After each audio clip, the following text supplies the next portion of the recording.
going live. I'll just double check it's working. I'll go onto YouTube on my phone. Yeah. Yeah, this is the correct one. Okay, we're fine on here. Okay.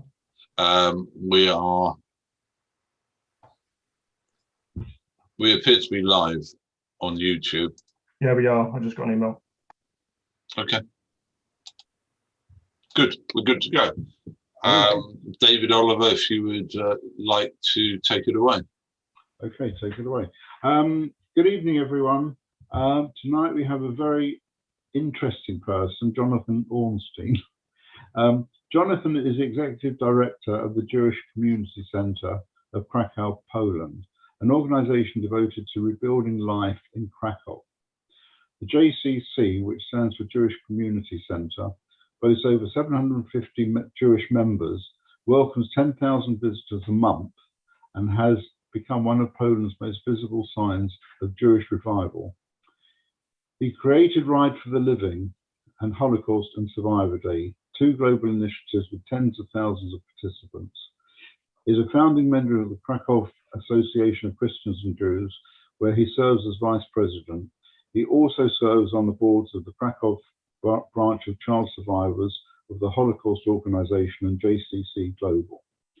Jonathan, a primary architect of Poland's contemporary Jewish rebirth, is a frequent international speaker and media contributor on issues relating to Jewish Poland and an activist for Holocaust survivors.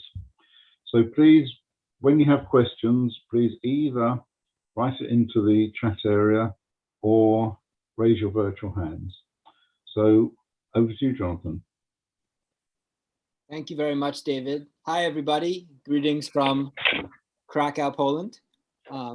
It's nice to have everyone with us here tonight.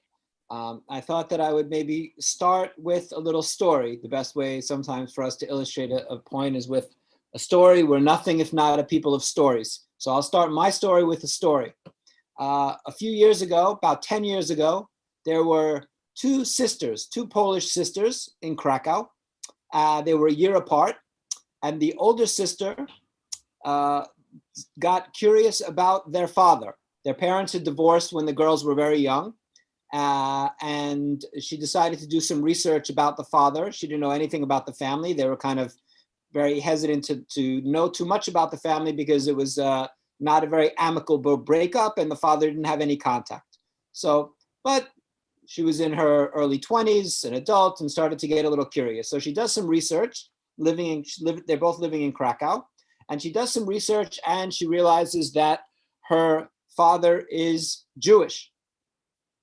Had no idea about this at all growing up. They had really no contact and they grew up as everybody, almost everybody in Poland is a Catholic, not necessarily very religious, but certainly were part of that, officially at least Catholic. So this older sister just got very intrigued by her Jewish background, got very excited, started to study with a rabbi, started to learn about what it means to be Jewish, what the Jewish people is. We opened the JCC 13 years ago. She became very involved from the beginning. So she found out, I guess, right before the JCC opened. She became a volunteer here. She started helping us prepare our Shabbat dinners every week, which is something that we still do, not during Corona, but in regular times we do Shabbat dinners. And she became very, very active.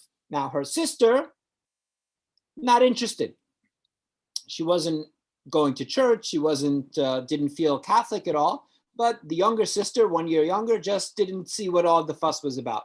Finally, the older sister, 1 year, a few years into the JCC's running, brought her younger sister to a Hanukkah party. She essentially dragged her kicking and screaming to a Hanukkah party at the JCC. And at that Hanukkah party, the younger sister met a certain dashing, vibrant, handsome employee of the JCC, and they really hit it off. And this ignited the younger sister's interest in Judaism. They became a couple. They decided eventually to get married. And because she was Jewish only on her father's side, she decided to convert. So she went through a whole conversion process, did it in Israel, and came back to Poland, and she decided to she got married to this JCC employee, and they got married in the courtyard. The chuppah was in the courtyard in front of the building where they had met a few years earlier on the third floor. And everybody was very happy, and this is a very lovely story. Now, I tell you this story for two reasons. One, because I think it illustrates these people who are finding out they're Jewish in all different ways in Poland. But I also tell you the story because this is the story of my wife and the dashing JCC employee, who used to be a young dashing JCC employee, now not so young. The JCC employee that she met is, of course, me. So this is my story with my wife, Kasha. We've been married now for 4 years next week. So, but it's not only her story. This story is happening all over Poland, and certainly happening all the time in Krakow. Young Poles who had no idea about their Jewish roots are finding out, whether it's a parent that they just did research on, like with my sister's family, whether it's somebody finding out, hearing a deathbed confession from grandparents that were Jewish and never wanted to tell anybody, to people finding a box of photos in the attic and seeing people with long beards, photos from the 1930s, and realizing that something's going on in the family history that they might not have known about. So lots and lots of young Poles are finding out that they're Jewish that had no idea they were Jewish. Now, how does this happen? I don't think it's self-evident how we got to this point in history in 2021 that Poles are finding out they're Jewish. So maybe we'll take a step back or a couple steps back and try to understand the context here, which is, I think, key. Poland, I don't think I have to tell all of you, was a very, very Jewish place before the war.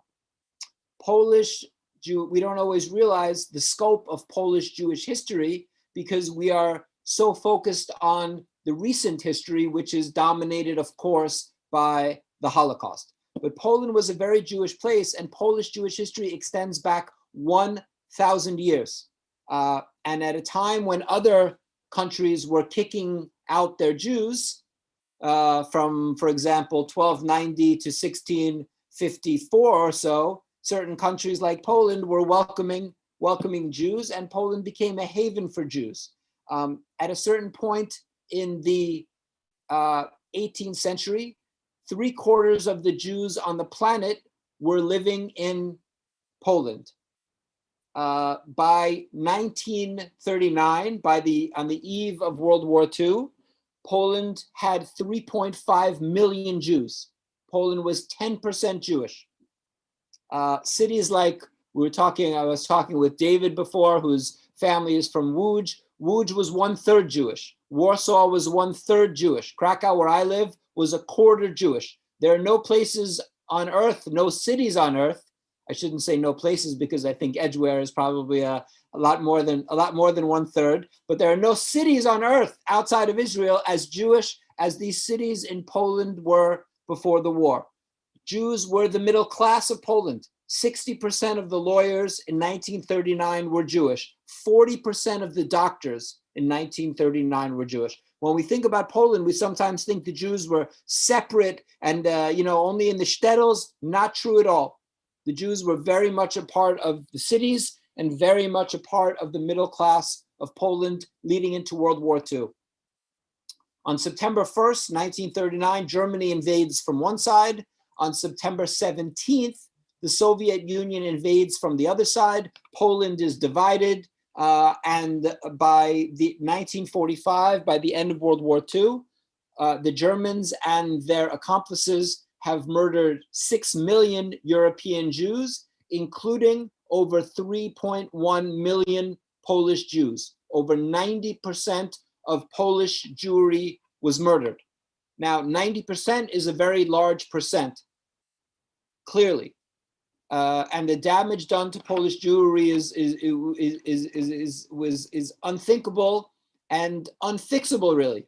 We're not here today to rebuild Polish Jewry to what it was. But when we think about Polish Jewry after the war, when we think about the Holocaust, we know there were survivors. They went to communities all around the world. They went to the UK, to Israel, to what then became Israel, to the United States, Canada, Australia. The survivors went wherever they could go. And usually for us as Jews in the world, that's the end of our story, the end of our narrative when we think about Poland, right? There were Jews in Poland. Jews were killed in Poland. There were survivors. The survivors left. End of the story in Poland. But that's not quite the end of the story in Poland. Polish Jews, some of the Polish Jewish survivors stayed in Poland. They had elderly family members that had somehow survived, maybe by going east or being in hiding, and they didn't want to leave Poland. They were true believers in communism. For all different reasons, they were hidden children themselves and were saved by non-Jews. For a host of reasons, some of these survivors decided to stay. Now, it was a small number, a small percentage of the survivors that stayed, of the Jews who stayed, but you're starting out with a large number because of so many Jews in Poland before the war. So Polish Jews stayed in Poland. During communism, there were ups and downs depending on who was in power, and Stalin's death and opened things up and all these different things that went on during communism.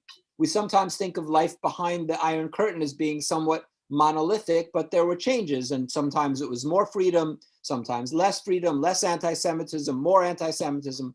But anyway, there was a certain point in 1968 when after the Six-Day War, when the Soviet Union had backed the Arab countries and was not very happy with the outcome of Israel winning the war, that the Jews in Poland were essentially accused of being disloyal because their loyalties, obviously, according to the Polish government and really controlled by the Soviet Union, their loyalties lied with Israel, which was the victor, not the Arab countries that were supported by the Soviet Union. And they were encouraged to leave Poland. They were made to feel that they were a fifth column. They weren't welcome in Poland. And these Polish Jews who had survived the Holocaust and stayed in Poland were essentially made non-welcome in Poland, unwelcome again in Poland again. But not all the Jews. Again, Jews are stubborn all around the world and also stubborn in Poland. Not all the Jews left Poland. And the Jews who stayed in Poland after 1968 had to make a choice. And that choice was essentially the choice was to leave Poland in 1968 and continue to be Jewish openly, or to stay in Poland and to sublimate, let's say, your Jewish identity.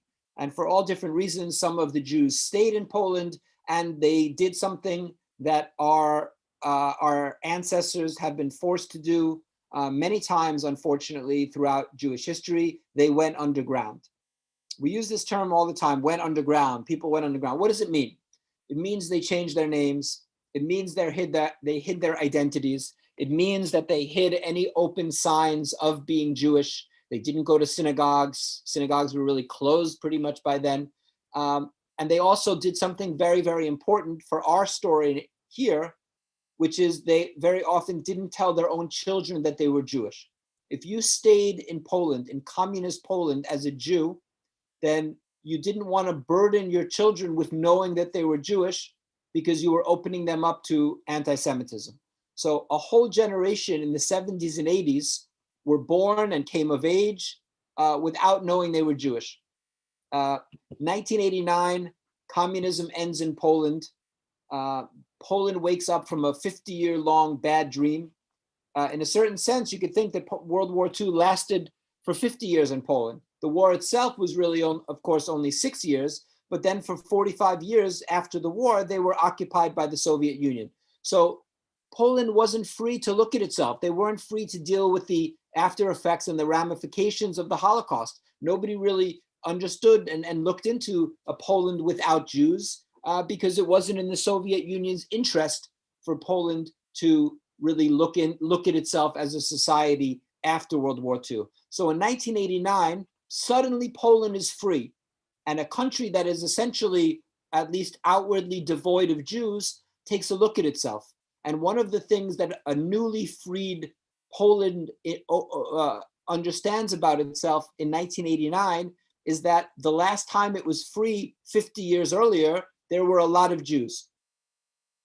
Right, the Jews have been a continuous presence in Poland for almost 1,000 years, and then 1939, the Jews start to be killed, or a couple of years later, but really it starts in 1939 in Poland and until 1945, and then no one speaks about it.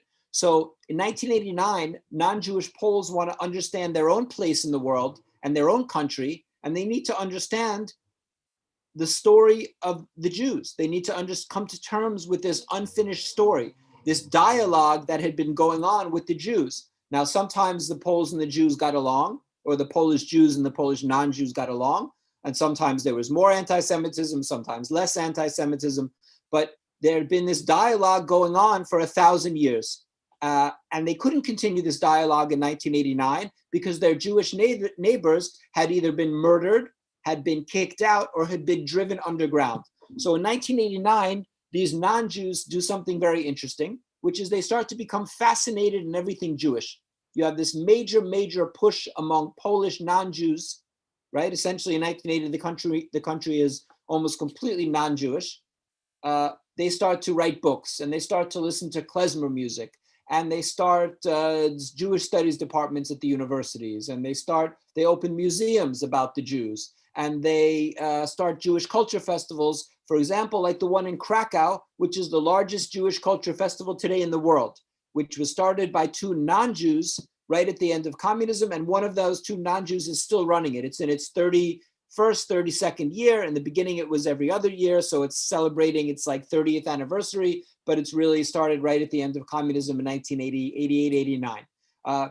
So you have this tremendous amount of interest in everything Jewish among non-Jews. Then Steven Spielberg comes to Krakow and he films a film that I'm guessing many of you have seen, Schindler's List. And he films it in the Jewish quarter in Krakow, which is the best preserved Jewish quarter anywhere in Europe. We have 7 renovated pre-war synagogues. The youngest is from 1862. The oldest is from the 15th century. All of them within, I can go to all 7 and be back here in my office where I'm sitting now in 10 minutes on foot. So you have an intact Jewish quarter. You have a lot of publicity about the Jewish quarter because Spielberg films here. You have all of this non-Jewish interest in everything Jewish. You have the New York Times calls it a Jewish Renaissance. But there's one thing missing from this Jewish Renaissance, which is, I know you're all saying it, but you're muted, Jews.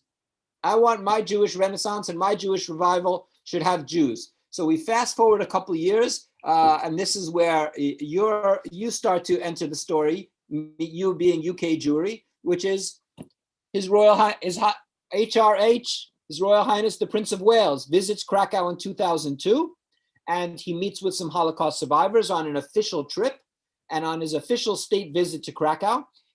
During this meeting with Holocaust survivors, he asks these survivors, how can I help you? He was very moved by hearing about their history, realized that Polish Holocaust survivors first survived the Holocaust and then they outlasted the communism.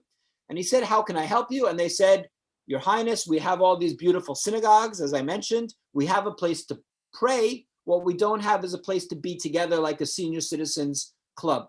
So the prince, in his infinite wisdom, said, and honesty, said, I promise I will help you realize your dream of a senior citizens club. So the prince went back to the UK and he got involved, and he went to Dame Vivian Duffield and he told her about his visit to Krakow, and she said, I know just what to do. And she contacted World Jewish Relief, which was obviously very excited to be approached by the prince. And they did a bit of research into Krakow, and they realized it wasn't only this survivor community that the prince had connected with on his visit, but that young shoots of Jewish life were starting to pop up, that young Jews were starting to find out about their Jewish heritage, like my wife. And they went back to the prince and they said, we'd love to do a project for you for the senior citizens, but what if we do something even larger? Instead of only serving this Holocaust survivors, let's build a JCC and let's serve the whole community. Maybe we can reinvigorate the community.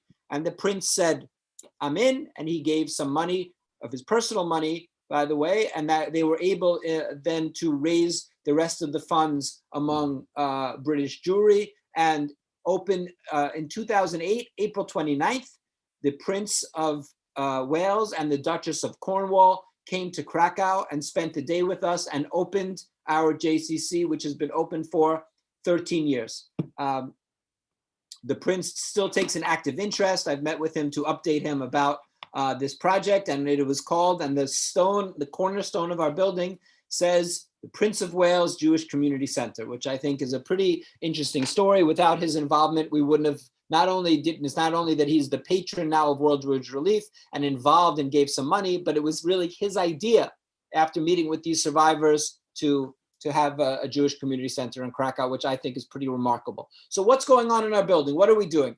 Our JCC is the hub of Jewish life in a revitalized, renewed, reborn, everything Jewish community. We have a Sunday school. We have a preschool, which is the first Jewish preschool to open in Krakow since the Holocaust. We have BBYO, the teen organization centered in our JCC. We have Hillel, the Jewish International Student Organization, run through our JCC.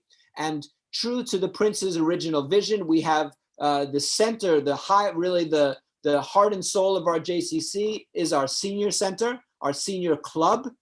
We have at this point over 50 Holocaust survivors that are in non-corona times are here in our building 6 days a week. They have physical rehabilitation classes, they have workshops, language workshops, yoga, film night, memory training.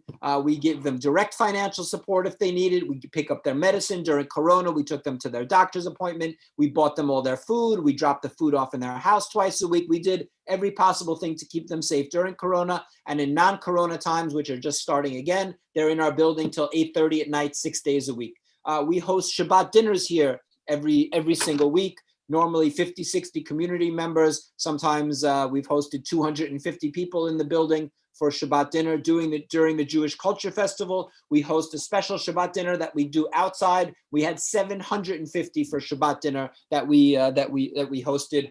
We have Hebrew classes we have about a dozen or so levels of Hebrew. We have Yiddish class, we have Arabic class, we publish a newspaper, we have a choir, we have a genealogist on staff, and we are the Jewish Visitor Center of Krakow. In 2019, the last year when people really traveled, we had 130,000 visitors come through our building.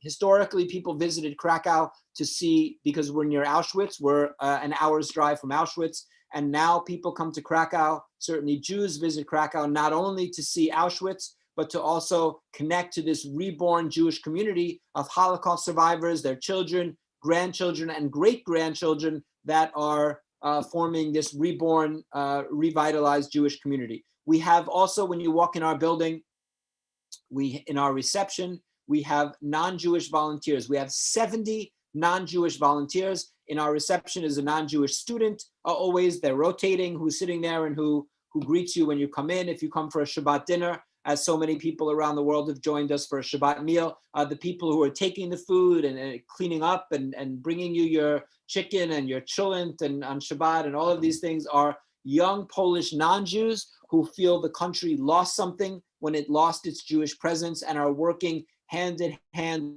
with the Jewish community to help us rebuild Jewish life. David mentioned in the beginning, we started something, Ride for the Living. We started a bicycle ride from Auschwitz to the JCC, which has really caught on. During Corona, we're doing it around the world. We call it the Global Challenge. Right now, we have 3,000 people around the world who are walking, running, or riding the 60-mile distance from Auschwitz to the JCC. In 2019, we had 250 people that did it from IRL, in real life, from Auschwitz to JCC Krakow. We've had the Israeli cycling champion. We had Greg LeMond, who won the Tour de France 3 times. We've had the chief rabbi of Poland. We had Nobel Prize winning chemist.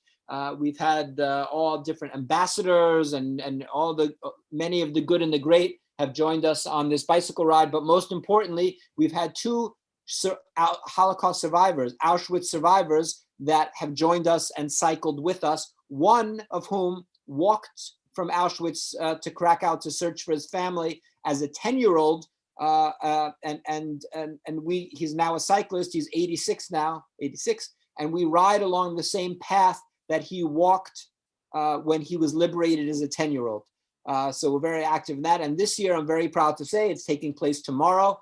So I've been a little bit busy. We've started something called Holocaust Survivor Day, which is an international day to celebrate and honor Holocaust survivors. Yom HaShoah is about the Holocaust. January 27th is about the loss and about the tragedy. This is a day that we're honoring and thanking the Holocaust survivors and all that they mean to our Jewish world and our communities, and that they represent the best in all of us, the strength and resilience to pick up their lives after the Holocaust and to build families and to help build community. And I think that at a time of anti-Semitism and increased anti-Semitism, these survivors remind us of the strength and the resilience of the Jewish people, which is really our message here at the JCC of Krakow. If Jewish life can thrive in Krakow, then there's really hope for all of us. So in the UK, we're partnering with the 45 Aid Society and March of the Living UK, and we have Lord Pickles is very involved, and we have the Association of Jewish Refugees is involved, and organizations all across the world. Tomorrow there's an event at Habima that I was supposed to be at, but Israel is very complicated to travel to these days. Although I'm an Israeli citizen, there's going to be 900 Holocaust survivors at Habima, the National Theater of Israel, being honored by cabinet members in Israel, and really a very, very special event. So that we're keeping very busy here in Krakow, and I think that Poland was once a light unto the nations, and we hope that our community once again after the Holocaust can become a light unto the nations. And I would encourage those of you who haven't visited, I would encourage, now that the world is opening up, to come and visit us in Krakow. And many people tell us that they come here saying Kaddish and they leave saying Shehechianu. Thank you very much. Now I will breathe. You mentioned you're obviously not Polish by birth, from your accent. Why did you go to Poland? Or the Polish education system does a very good job of teaching American English. You're right, David. I was born in New York. After university, I made Aliyah. I moved to Israel. I served in the IDF, and I moved to Poland because I met a Polish woman, not the Polish woman I told you the story about. I met a Polish woman and I fell in love, and I moved to Krakow, and it didn't work out with her, and I just fell in love with Krakow, and I stayed, and then then I told you the story has a happy ending because you already know how I met my wife here at the JCC. Yes, in fact, as you mentioned, that I'd mentioned to you that my father was born in Łódź in 1911. His family came to the UK in 1913, so they'd left Poland before the war, before the First World War, and they came across. I have spent years trying to get across to Poland, and I've never got across, but I must. I want to go to where my father was born. My grandfather was born in Lublin. Ah, very good. Lublin. Well, you'll visit us. We have our part of the JCC I didn't mention is that we have a dedicated boutique travel agency that we run here, and we'll take care of all your travel needs. Ah, thank you. Thank you. I'll let you know. Once COVID's out the way, I'll come and see you. Maybe you're a cyclist. Maybe you'd like to ride with us. I haven't cycled since I was about 16. In fact, I have an American friend who was brought up in Connecticut. He now lives in Washington, and he also wants to come with me to Poland when he can get across from America. So we will keep in touch on that. I'll pass over to David Oliver. I know he wants to speak. Your question was my first question as well. Why did you come from America? I mean, it's a big jump from America to Poland, isn't it? Well, it was America, yeah, but it was closer. It was a shorter flight from Israel. Yeah, that's true. That's true. But you mentioned that you obviously, the centre is very successful. I've got something else to talk to you about in a second.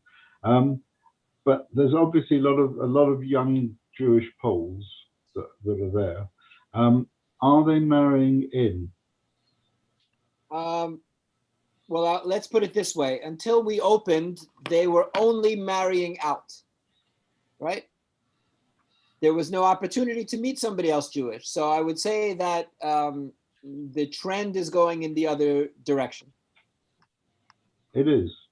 Well, you had a community that was exclusively intermarried, and now some Jews are marrying other Jews. So when you're starting from the point of complete intermarriage, there's only one direction you can go.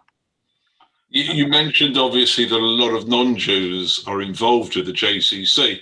We're suffering terribly with anti-Semitism in the UK at the moment, though I hasten to add that most of us, probably as individuals, rarely are confronted with anti-Semitism. It seems to be out there. I personally, thank God, have not encountered it more than a couple of times in my lifetime. I just wonder how bad or how good the anti-Semitism side is in Poland and what you have to face. There is anti-Semitism in Poland, as there is everywhere. It doesn't generally manifest itself as a threat. We feel very safe here in Krakow. Our building has been open for 13 years, and our preschool has been open for 3.5 years. Until our preschool opened 3 years ago, almost 4 years ago, we had no security. Our gate was open, our front door was open. We only got security at all when our preschool opened. So I think that shows how we feel. We've never had any issues here of anti-Semitism. Nobody's ever bothered us. I mean, nobody's ever bothered me, but I'm not necessarily visibly Jewish. But we have a rabbi walks around here with the kippah. We have, there are very firm people here. A Chabad rabbi walks around with his family, and he's very visible and never has any problems. So there is anti-Semitism, but it's not a threat to our safety here.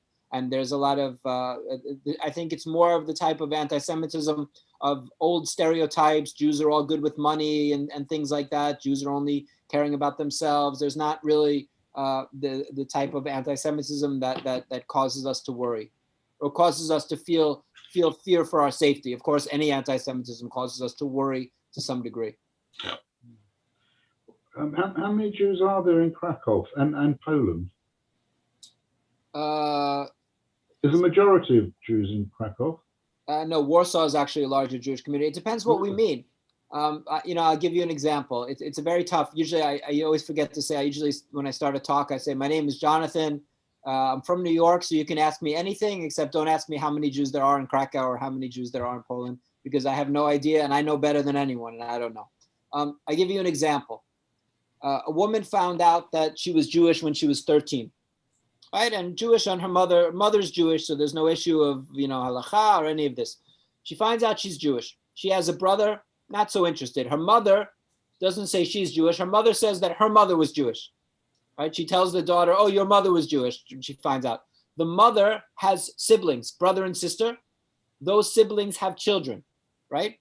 So in one family, you have 12 people that are halachically Jewish, 12 people that have a Jewish mother.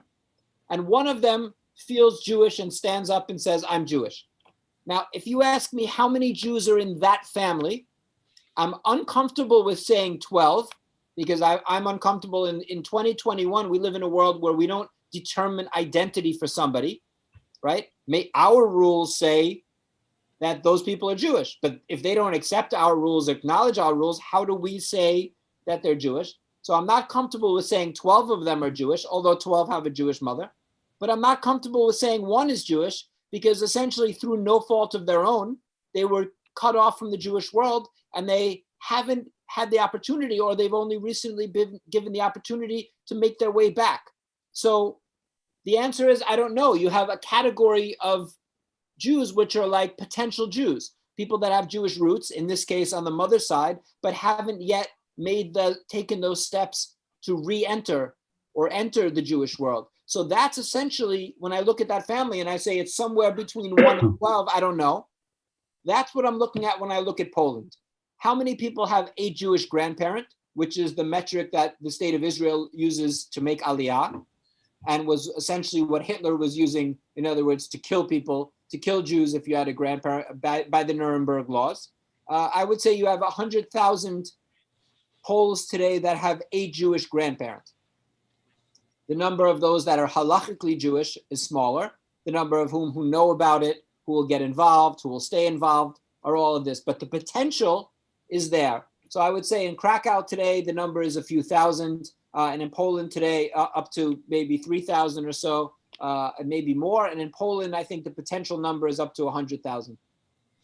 But the halacha in England, Israel, to a degree America, obviously about marriage, and it's obviously very difficult, and the people who want to get married, Jewish, need to prove it. What happens in Poland? But people have to prove it in different ways all around the world. In other words, it could be that the Beis Din in one place doesn't accept what another does. So the issues of who's Jewish and who can marry each other is complicated everywhere, not only in Poland. It's additionally complicated in Poland because of the small numbers, because of the history, because of the lack of documentation. But this is an issue. This is an issue all over the world. But they don't. You wouldn't use a blind eye. No, they're the halacha. An Orthodox rabbi in Poland is not going to marry people without the documentation that an Orthodox rabbi in the UK would use. But there would be maybe an understanding that there aren't papers that you might need to see, that you might need to see a matzeva in a cemetery to understand that was the grandparent. Yeah, I know, it's very difficult. I can see there's a few questions in the chat room.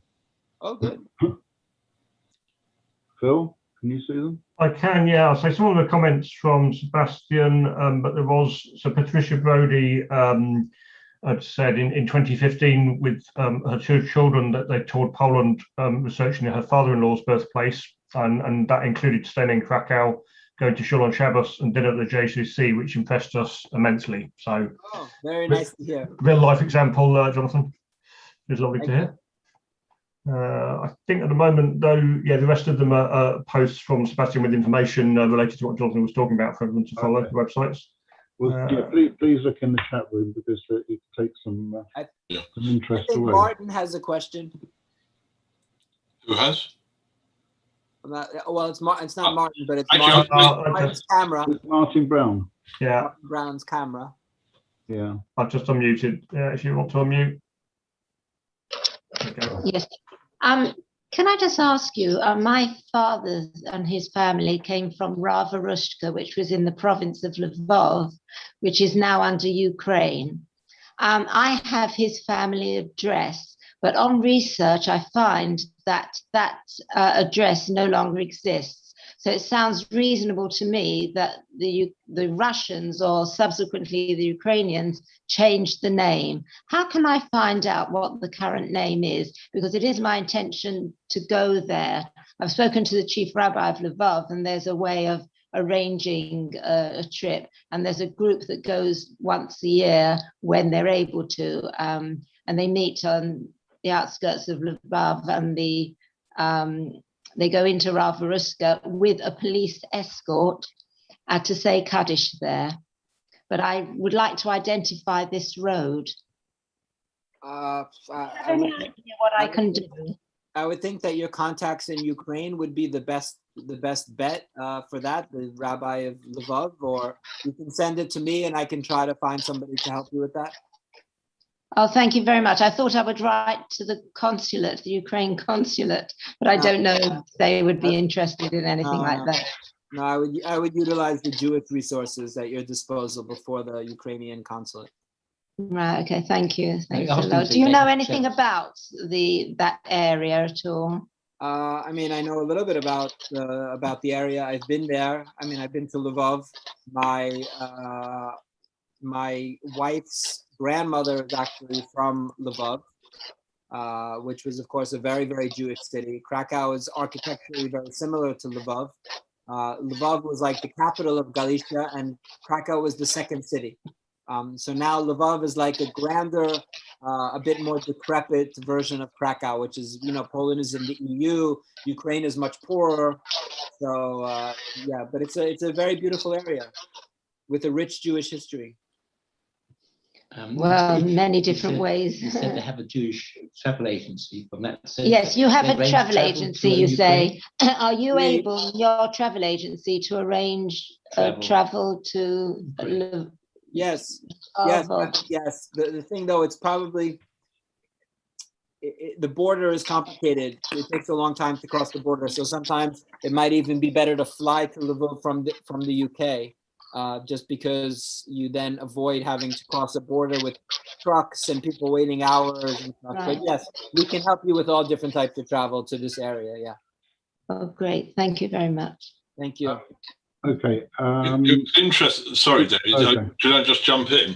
It's interesting what you were saying about people not knowing their heritage. I'm in the music business, and one of my producers, he's a black guy, and said to me, he's now about 45, and 5 years ago he found out that though his father is from the Caribbean, his mother, as he always knew, was Polish. Only found out 5 years ago that she was Jewish. Huh. So he ends up with the worst of both worlds, being black and Jewish. Boy does he have problems. But he's a lovely guy, but it was suddenly he started asking questions once he found out he was Jewish, and asking questions. But it's interesting that his mother never mentioned it to him for 40 years. Wow. Is he from? He's from London. Oh, okay. Cyril, I hope you can hear me now, because you complained last week. So I hope you can hear what I'm saying now.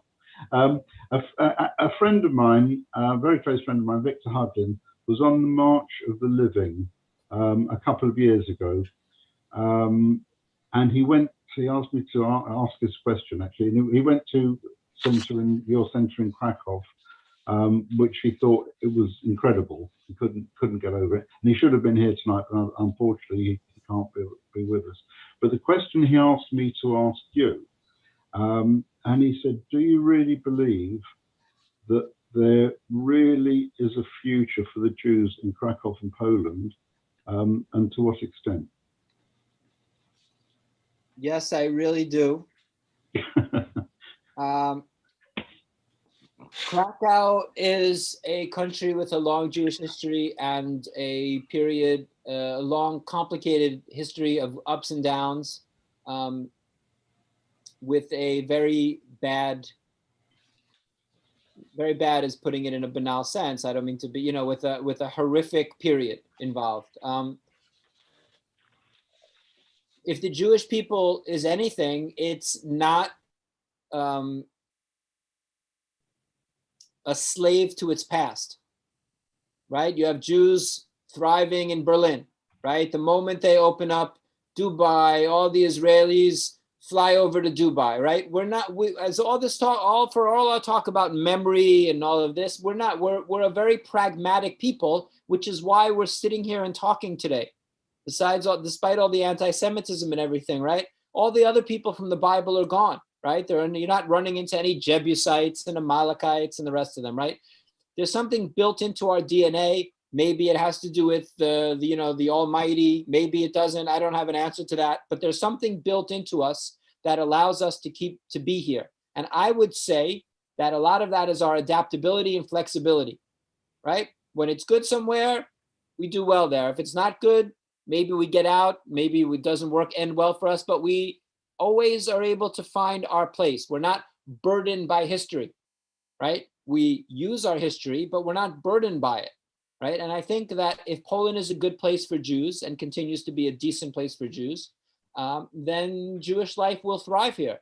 I don't know. The world changes. France is a complicated place for Jews. I hope that will change. There's a lot of issues there. I hope that will change.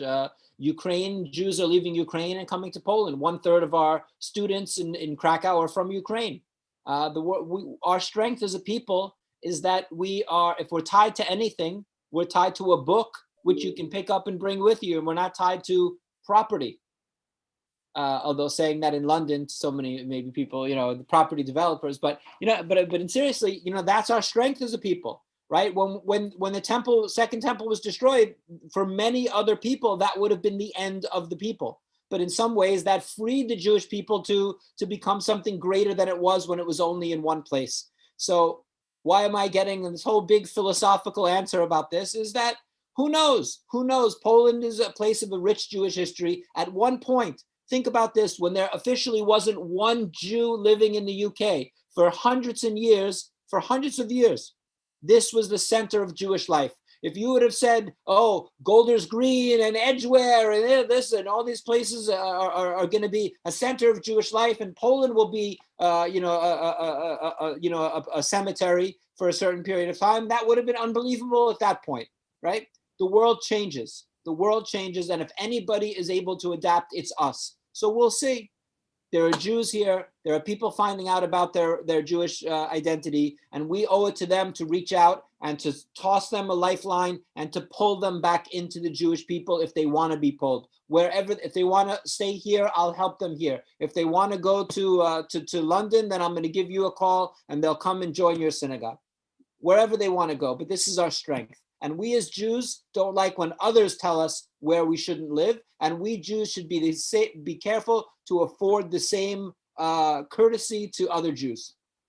Mm-hmm. But what is the level of anti-Semitism in Poland?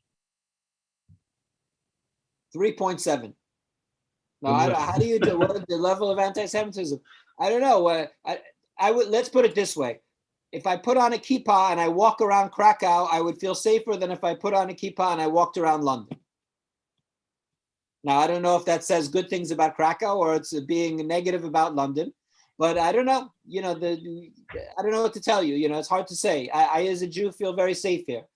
The only way we can say is how I have, I don't know. I don't know how to answer that. What's the level of anti-Semitism?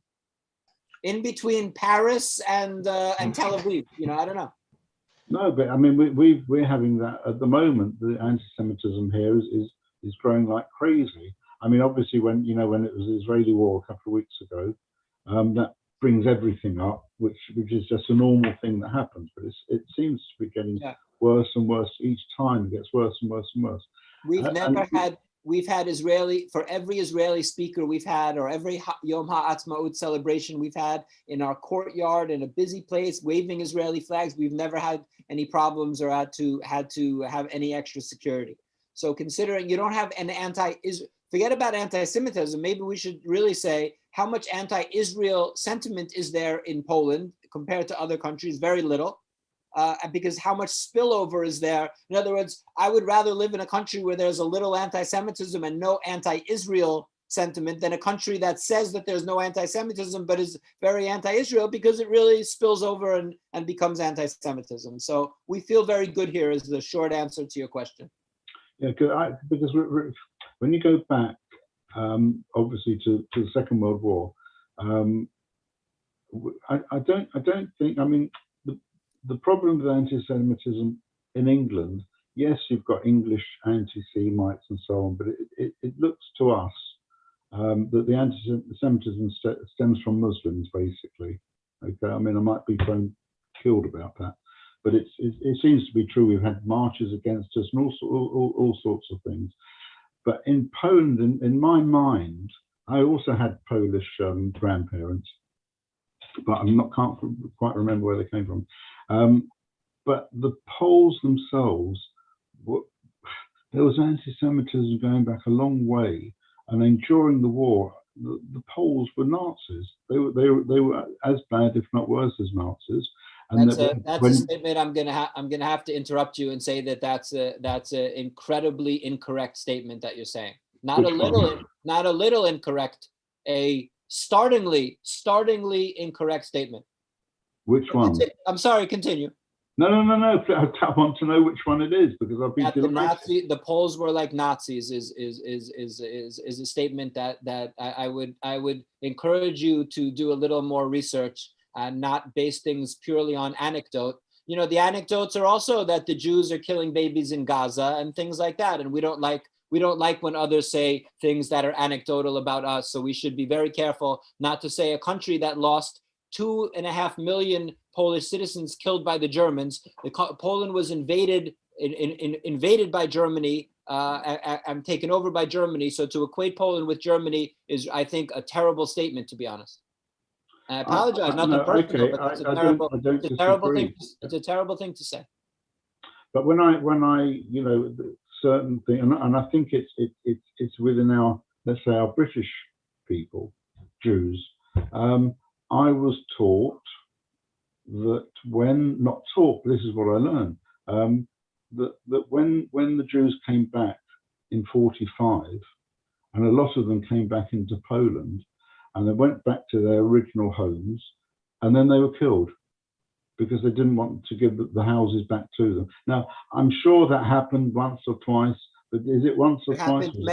It happened many more times than once or twice. And I'm not excusing, again, I didn't excuse Polish anti-Semitism.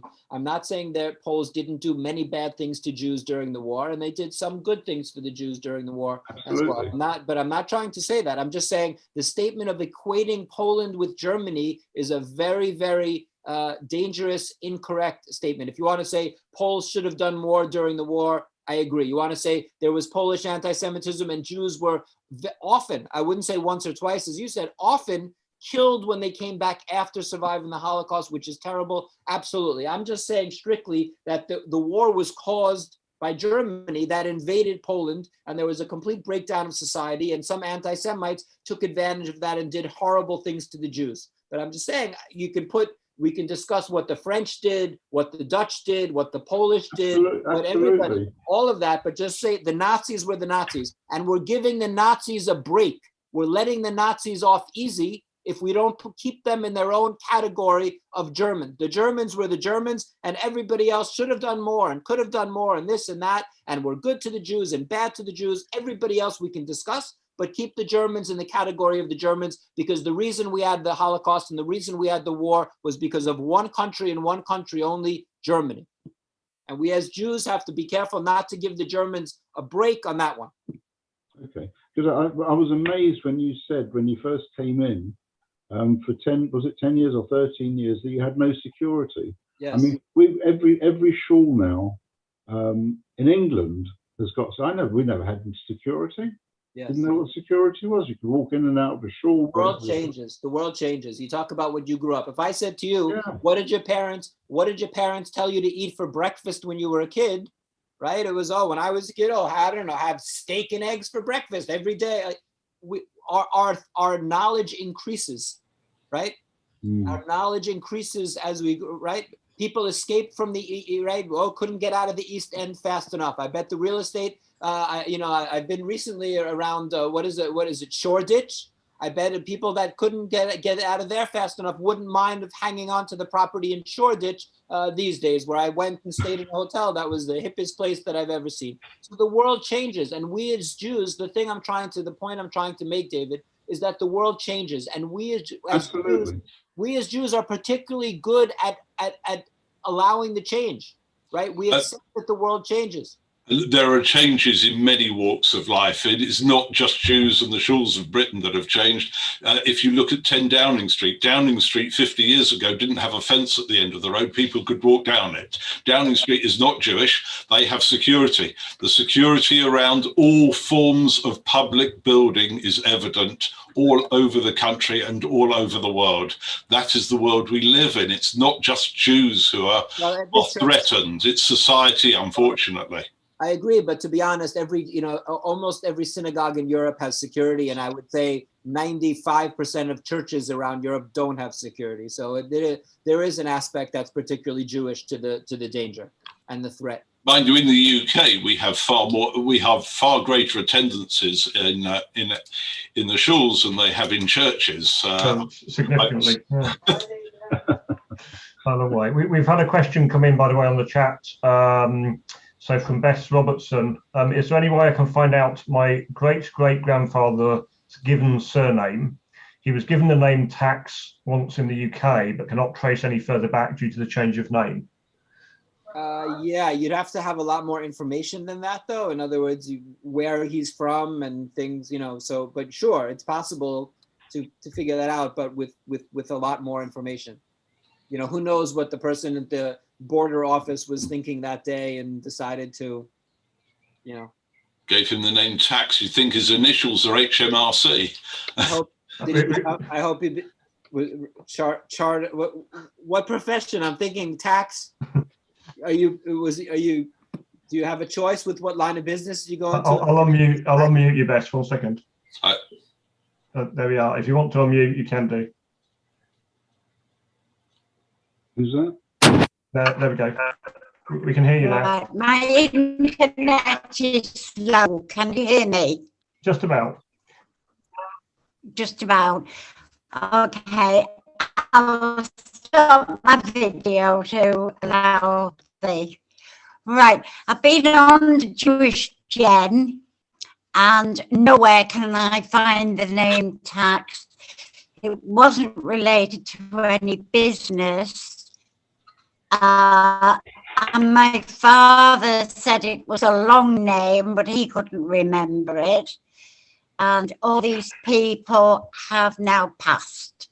So all I know is that my great-grandfather was in the UK. Were you able to hear that?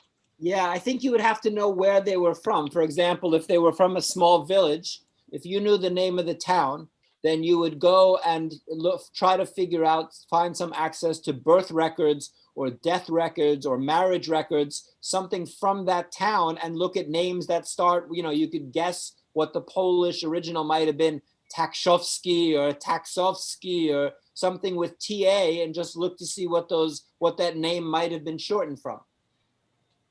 Because the X, there's no way that, it would have to be CH, Tach something maybe, but you'd have to find some records, and you would have a much better chance if they were from a smaller place that would be easier to not have to go through, thousands and thousands of names. Just like to mention, and condolences on the fact that Poland didn't make it through in the Euros, that they went out. I was so busy, I'm a little bit swamped these days. I saw that there was a game on.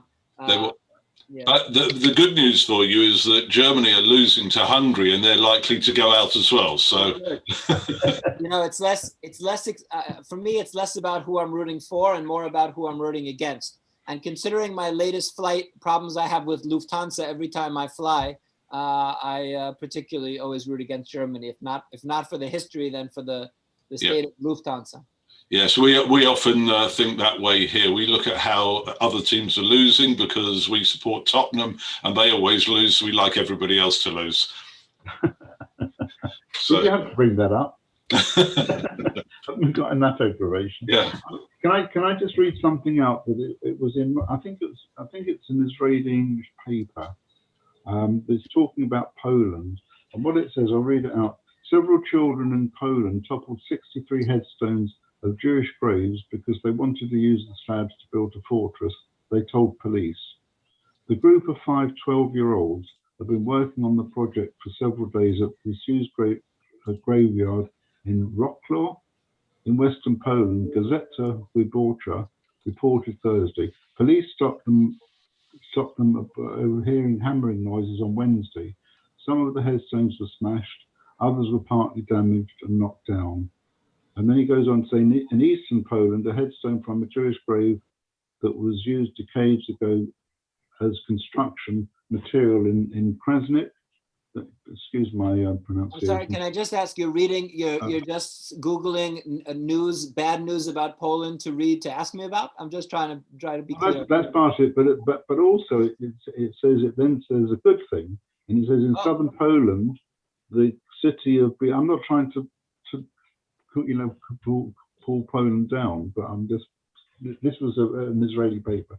But what they finish up by saying that in southern Poland, the city of Bielsko-Biała is planning a commemorative space featuring Jewish headstones in recognition of the destruction of the Jewish cemetery that was there in the 60s. And but they bought a sports centre or something on the site. But this was just something that. Okay. Yes, Poland has things bad that happen and things good that happen. You know what? Like every other country, including yours. It happens here. It happens in England. But somehow I don't know. I'm not sure. Then are you trying? Okay, but I. Jonathan, have you come across Dame Helen Hyde and Michael Mayle with Saving Jewish Heritage and what they're trying to do with the synagogues and with graveyards? I know Michael Mayle very well. I'm a big fan. Oh, he was in a couple of weeks ago. Michael's a great guy, and we hosted something. We did an exhibition about Scottish Jewry that we hosted that we did in conjunction with Michael.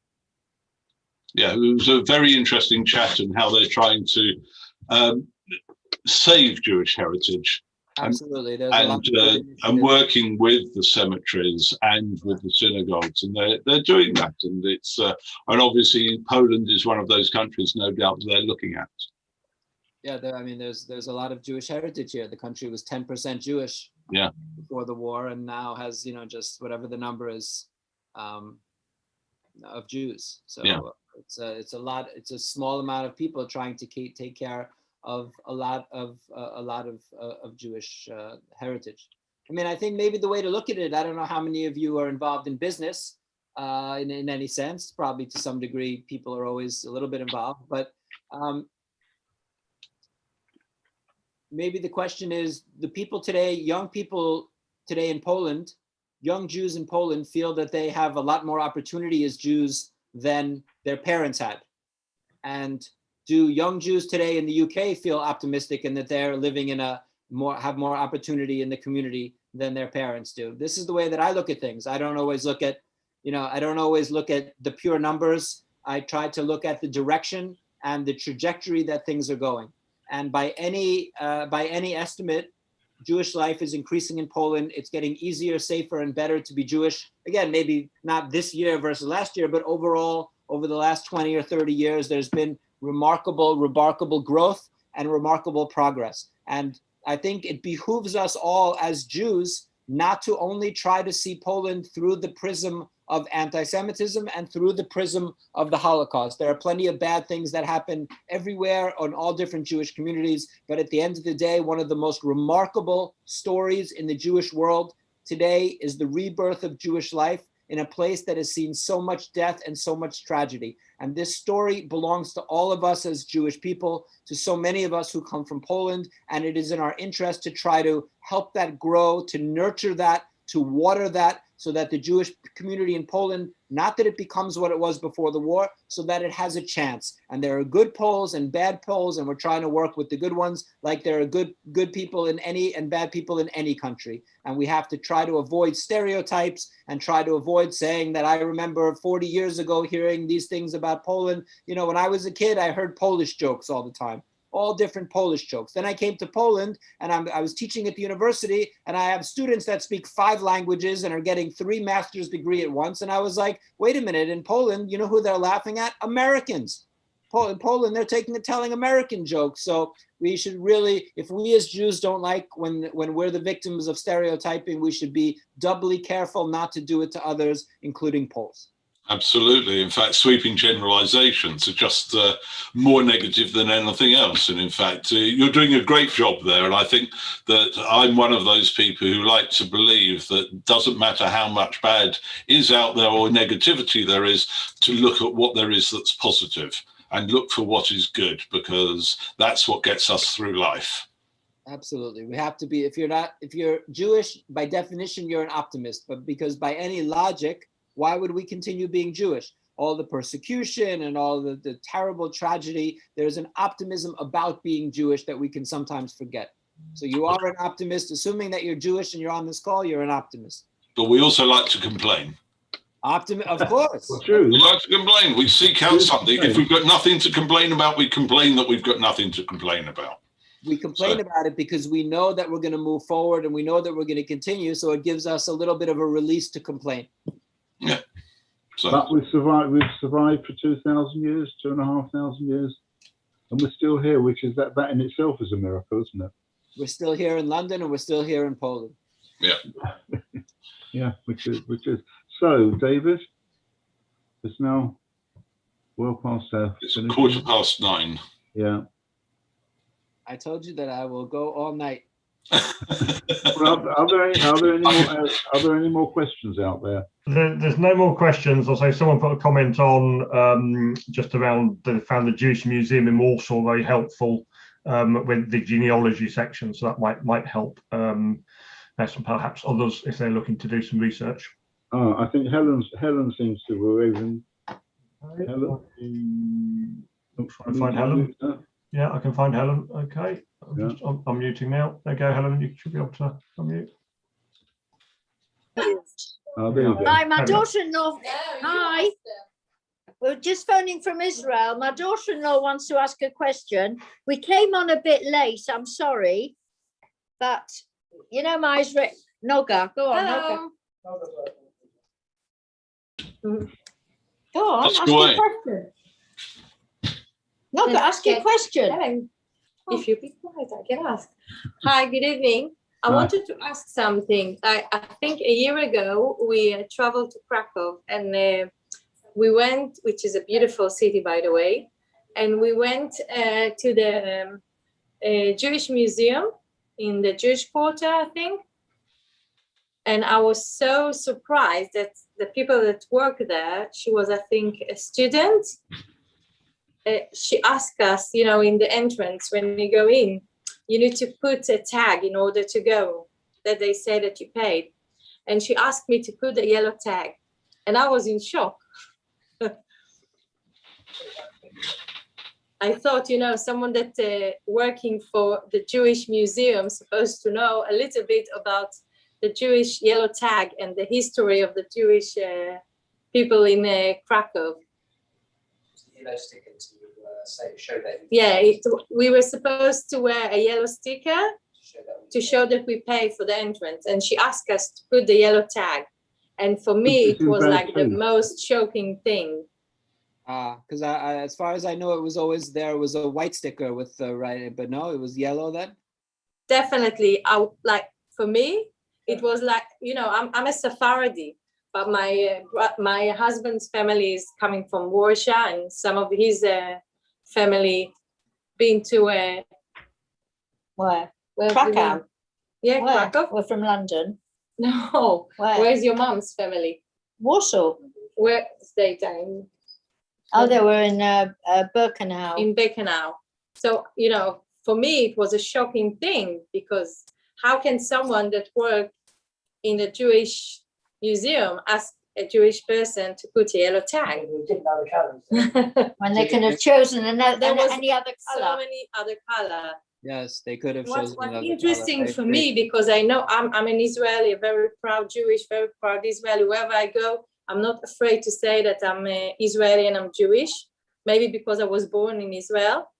But I want to ask how is the Jewish community, or, you know, let a thing like this to happen? Like, they're not supposed to know when they're working in a Jewish museum.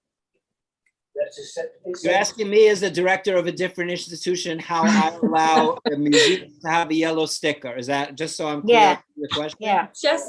Just something that I was like, for me, Shocked. it was really shocking. I'm not, considering I wasn't aware, considering that they have probably 50,000 visitors a year, and I've never heard that before, or anybody, then I'll have to look into it. I've never heard that. I probably, if I had that situation, I can, as you would imagine, only speak for myself, and I'm not putting any yellow stickers. Maybe another takeaway would have been how wonderful that young Polish people are working in a Jewish museum and giving their time and effort, sometimes as volunteers, to help people, Jews and Israelis, amazing about that. So I mean, I don't know. It's like if I said to you, wow, I was in Israel the other day and I got a falafel, and this guy said to me, Jonathan, how do you allow as an Israeli the guy in the falafel shop to? I mean, how would I don't know. No, I'm not against Polish student working there, of course. I'm just saying, like they're not supposed to be sensitive to something. Yeah. Maybe like they Yes, don't know I the suppose- history.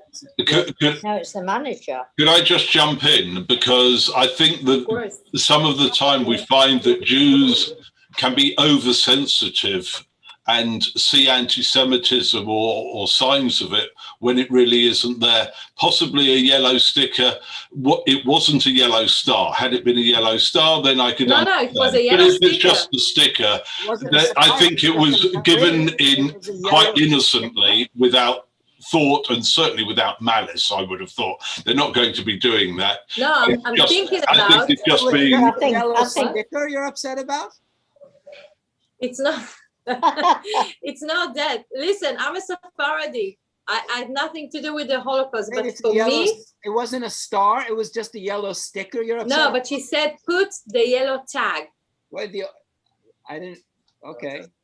Well, It I doesn't think that- matter. I'm just I think what is- asking because I thought I they're lived gonna in be Israel. much more I lived- sensitive. I lived in Israel for 8 years. I lived on a kibbutz. I served in the army and as a combat soldier. You're the first sensitive Israeli I've ever met. Yeah. And believe me, I'm not a sensitive person. But this is the only thing I really remember from You know, Krakow. it's interesting. It's interesting what you're saying because I think it points to something interesting also that David is saying. When we come to Poland, in other words, we're so sensitive and we're looking for things. In other words, anything, the Shoah is so huge in our minds. If we're Ashkenazi, if we're Sephardic, even being Sephardic, right? You're thinking that, oh, yellow star and this, like it's so much in our minds. I give you an example of something that's interesting is that a few years, Auschwitz is open 363 days a year, right? It's always open. It's this, there's millions. It's millions of people go to Auschwitz. They can't get people in. You know, you have to wait online to get into Auschwitz. It's crazy. It's obscene that how busy it is, which is a good thing, right? People are learning about the history and learning about the Holocaust. Auschwitz, there was a terrible heat wave in Poland a few years ago, right? So Auschwitz wants to make sure they have visitors, they have older visitors, people that aren't well, canes, wheelchairs, all of this. So what did Auschwitz do during a heat wave? Auschwitz, in the entrance to Auschwitz, they set up portable temporary showers that were shooting water on people. Oh no. That's Now- terrible. It's terrible because we're coming from a certain point of view that Yeah, but you think that Yeah, but people there need to be Yes, sensitive. but I'm when you take sorry. when you take, it's not about sensitive. You should take, when we take a step back and we think that they're trying to do something nice, and sometimes people make a mistake. Always But look if- on the I'll tell you bright this. side of life. Exactly. I would say this, if people had been fainting at Auschwitz, if Jews had been fainting, then we would have been the first to say, oh, they should have put in some cooling mechanism to keep people cool. So you can't win. In other words, They can put fans. They didn't need to put shower. The answer is this. The answer really, you're touching on something in a certain way, but there's a deeper aspect to what you're saying, which is the Holocaust is so deep and so painful that there's no right way to deal with it. If you have, you know, we have to be so hypersensitive that you can't say anything. And this is the problem because the Holocaust is in its own category. But do you think that the young population there, you know, all the students, people that are well, you know, educated, they know things about the Holocaust, about the Judaism? What is their? I think they know a lot more than the average non-Jewish citizen of the UK. Okay. By far. Yes. Okay. No, I felt very safe in Krakow, I must say, more than I travel in London. Sorry, Helen. Really. It's a beautiful city. Be careful of the stickers, though. Yeah. Thank you for the question. Thank you. Thank you. Jonathan, I'm a trustee of Simon Wiesenthal, who you've obviously heard of. And a couple came over, about 3 years ago. They're a non-Jewish couple, but they're running the Warsaw Jewish Museum. Do you know them? There's a non-Jewish couple running the Warsaw Jewish Museum. There is no Warsaw Jewish Museum. And the museum in Warsaw that is the Polin Museum of the History of Polish Jews has a Jewish director. So I'm not sure exactly what you're talking about. Nor am I. There we go. We have something else in common.